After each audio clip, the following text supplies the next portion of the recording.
The 2024 NFL Draft has officially concluded, and today we are going to go over all 7 selections that the Titans made, talk about these prospects with a little bit of detail, and dive in. So if you're unfamiliar with these players that the Titans drafted, then hopefully you'll be able to learn something today and hopefully understand why this is a good draft class. So let's dive in a little bit here. Going over all 7 selections really quickly. J.C. Latham in the first round, T'Vondre Sweat in the second, Cedric Gray, Jarvis Brownlee Jr., Jaquan Jackson, James Williams, and Jalen Harrell were all 7 picks. Now, to dive in a little bit deeper, I want to talk a little bit in depth on each prospect just to have true understanding and true context of why the Titans selected where they selected. Now, the general thought after the Titans draft was that they made a couple of selections that they probably could have gotten at later picks in the draft, right? So J.C. Latham at consensus was probably around like pick 14 or 16. He was a mid-grade first-round talent on most draft boards. The same thing with T'Vondre Sweat. After his DWI and some off-field trouble, he dropped from being like a top 40 pick down to like a top 100 pick, right? And, you know, a couple of other players like Jaquan Jackson, maybe a little bit of a higher pick than what he was slated to, and so on. So overall, at the surface level, it looks like the Titans are like, okay, they got some good players, but they reached and they probably could have optimized a little bit better. I wanted to talk about that first before we talk about each prospect. So the Titans, clearly, J.C. Latham was their guy. Now, as Joe Alt, you know, left tackle was the plan. And we now know that. The plan was to draft a left tackle in the first round. A lot of people thought, you know, Joe Alt was probably tackle 1 for them, J.C. Latham most likely tackle 2, and that's exactly how this kind of panned out, so it makes sense. But a lot of people are saying like, oh, well, you could have just traded down from 7 and gotten J.C. Latham at like 13 or 12 or whatever. And here's the thing. And this is a lesson to many fans. The teams know better than we do. They are plugged into what conversations are being had. There's always prospects that are higher on internal boards, meaning teams, analysts for the teams, coaches, than what you see from consensus. The problem with consensus, the rest of the world having opinions on these players, is that they are not inside the building, meaning they only know what they see on tape and then they make an assumption based for every team.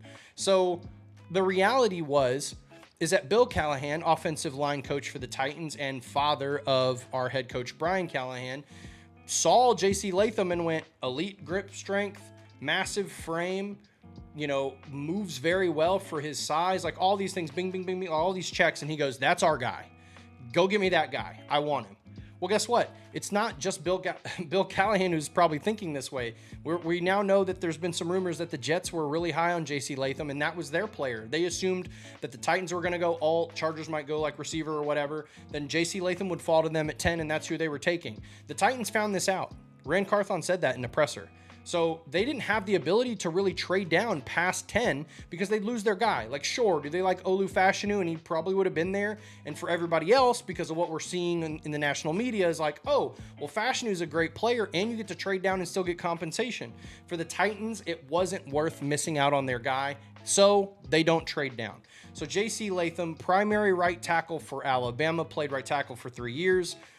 In 1,016 snaps over the past 2 years, he only gave up 2 sacks on passing downs. As a run blocker, he's absolutely elite, like beyond elite. He was easily far and away the best run blocking lineman in this draft, and he is much, much better in pass protection than what we're giving him credit for. The national media painted this narrative that he was only a right tackle and that he might even have to move inside. So Titans fans were all like, and me included, I just completely glazed over J.C. Latham as an option. I was like, maybe, you know, if the Titans are picking like in the 20s or in the late teens or something, then maybe you take him there and you try to move him over. No. This guy is very capable at left tackle. He played left tackle in high school, and he's being coached by a guy who moved a Alabama right tackle in Jedrick Wills when the Browns drafted him, by the way, in the top 10. And moved him to left tackle. It's almost the exact same situation. So it's hilarious in one regard, but also it makes a ton of sense.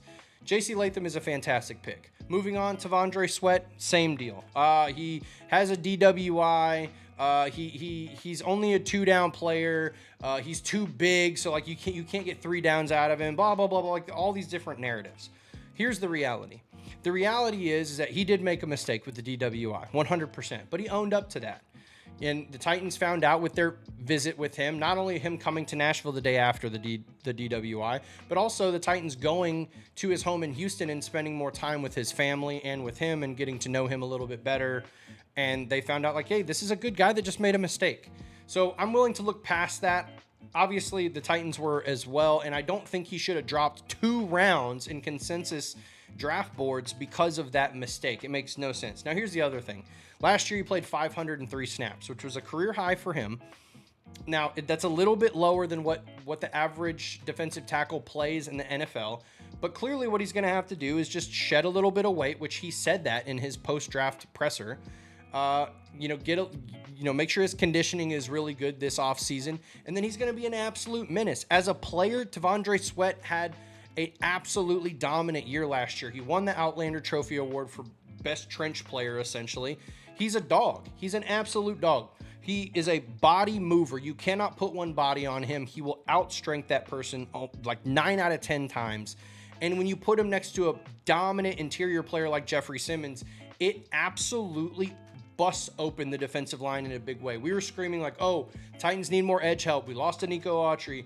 We need more edge help. So the Titans said, okay, like we'll just get a dominant interior player and allow Jeffrey Simmons to be able to move around the defensive line the way Danico was and give our edge players a better chance of getting to the quarterback. Like Harold Landry did a fantastic job when the interior was completely collapsed in. And that's when Danico was sitting next to Jeffrey Simmons. So this is a fantastic pick. I don't know what everybody is talking about. This is a good pick. If he can get his conditioning in order, he's going to be a 3-down player and will absolutely be a wrecker of men next to Jeffrey Simmons. I think the fact the Titans have a top 3 interior defensive lineman to pair with him is what makes this pick so good. He makes Jeffrey Simmons a better player than he already is. Big Jeff doesn't have to get double teamed on every single snap now. They're not going to be able to do that because the guy next to him is going to get through if that happens and vice versa. So this is a great pick, guys. Now, no 3rd-round pick for the Titans as it was traded to move up to get Will Levis last year. And in the 4th round at the top of that round, the Titans select Cedric Gray, 3-year starter for UNC, 368 tackles, 13 PBUs, 5 forced fumbles. This guy was a menace. I think he had like 5 interceptions as well. This guy's fantastic in coverage. This is a very smart player, green dot wearer for UNC, 3-year starter. I think he had 99 tackles his sophomore year. If he had gotten one more tackle, he would have had 100 plus tackles in back-to-back years. This guy, the more tape you watch of him, the more of a complete linebacker he is, and which is fantastic because it's a perfect pairing with Kenneth Murray, linebacker that we got from the Chargers, who is a, turn your eyes off and just smell blood, see ball, get ball. Fantastic athlete, absolutely crushing and dominant. When you can just take the leash off, he is an absolute menace on the defense. So pairing him with somebody like Cedric Gray allows you to have a more composed, cerebral linebacker who kind of sees the whole field and is good in coverage and allows Kenneth Murray to just play unleashed, which is what you really need him to do. And what you want him to do in many ways, because that's where he's at his best. So really, really love this pairing. I love this addition. I didn't have him in my original mock because I thought he was going to be a top 100 player. Like I thought he was going to be at the end of the 3rd round pick. He falls into the 4th round, and then at 106, the Titans nab him. So I love that pick. Jarvis Brownlee Jr. was the 2nd player next to T'Vondre Sweat that I hit on my Titans mock draft. Top 30 visit, incredibly aggressive corner, a guy who probably shouldn't have been there in the 5th round, to be completely honest with you. He had a really dominant Senior Bowl. He kind of mirrors L'Jarius Sneed's aggression in very many ways. Like if you watch his Senior Bowl tape, he was doing like what L'Jarius Sneed was doing to dudes, what L'Jarius was doing to Tyreek in the Senior Bowl. Jarvis was fantastic. Now, when guys get past him and, he has to recover, he struggles to close, with that closing speed.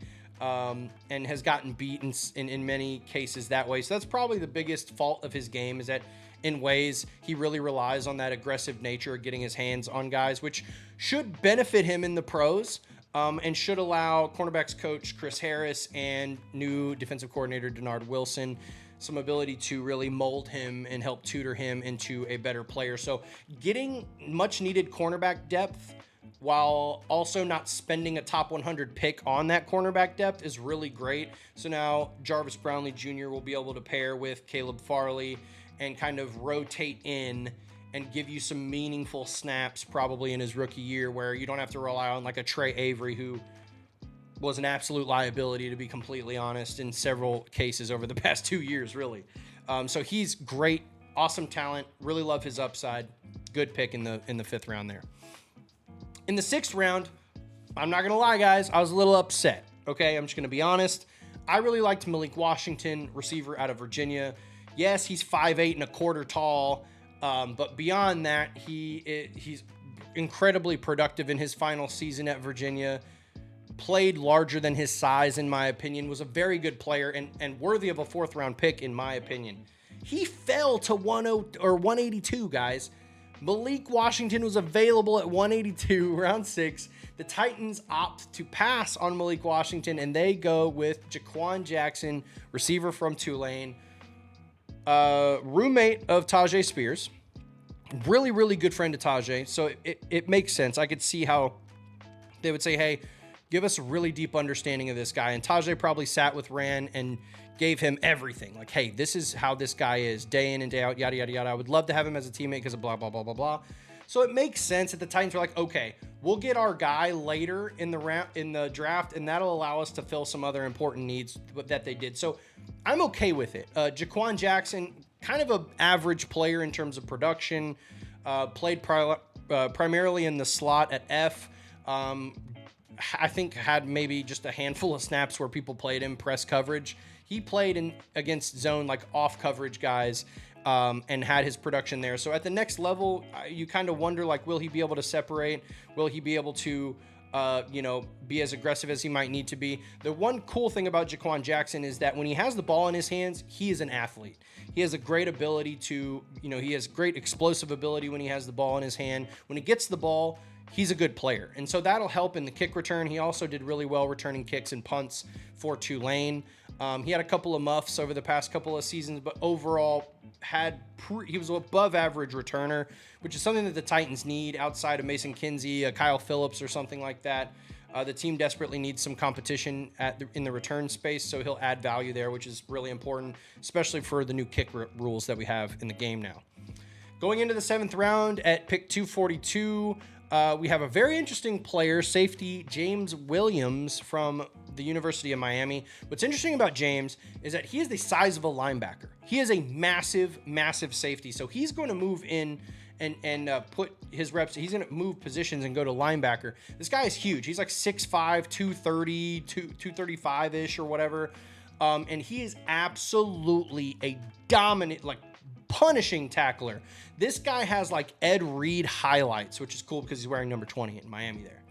He has like Ed Reed highlights where he comes in and decleats dudes like on the regular. This guy is aggressive pursuer of the football, has, above average ball tracking skills in the air, did okay in coverage, but really excelled when he had to climb into the box and get aggressive. So I think the move to linebacker makes sense. It adds some much needed depth at the position for the Titans, and he's just a really awesome player. Really good dude too, which is obviously important for like locker room stuff, but he's just a really good value at bait. The draft is almost over at 242, so they get some good value and a good player there.